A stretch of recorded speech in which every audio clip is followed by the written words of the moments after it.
Welcome to my channel, The Spiritual Sar, Simplifying Bhagavad Gita.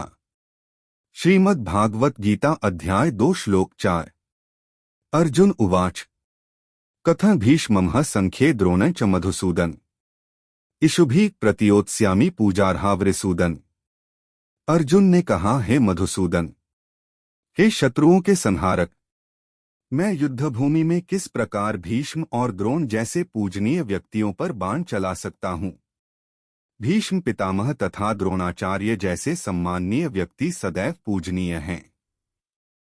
यदि वे आक्रमण भी करें तो उन पर उलटकर आक्रमण नहीं करना चाहिए। यह सामान्य शिष्टाचार है कि गुरुजनों से वाग्युद्ध भी न किया जाए। तो फिर भला अर्जुन उन पर बाण कैसे छोड़ सकता था? क्या कृष्ण कभी अपने पितामह नाना उग्रसेन या अपने आचार्य सांदीपनी मुनि पर हाथ चला सकते थे? अर्जुन ने कृष्ण के समक्ष ये ही कुछ तर्क प्रस्तुत किए। महाभारत के युद्ध के मैदान में अर्जुन का मानसिक संघर्ष एक महत्वपूर्ण मोड़ पर पहुंचता है। वह अपने ही परिवार और गुरुजनों के खिलाफ युद्ध करने के लिए तैयार नहीं है।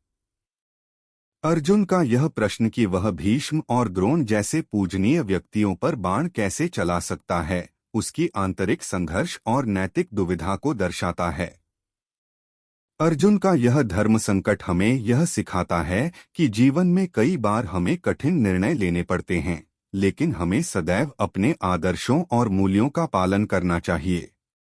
अर्जुन का यह संघर्ष हमें यह भी सिखाता है कि हमें अपने कर्तव्यों का पालन करना चाहिए, चाहे परिस्थिति कैसी भी हो।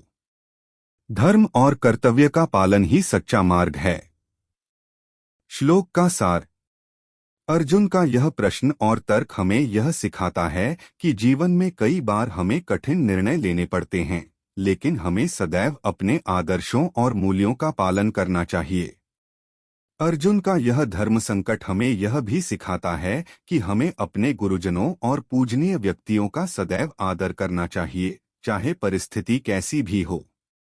अर्जुन का यह संघर्ष और उसका निर्णय हमें यह सिखाता है कि धर्म और कर्तव्य का पालन ही सच्चा मार्ग है।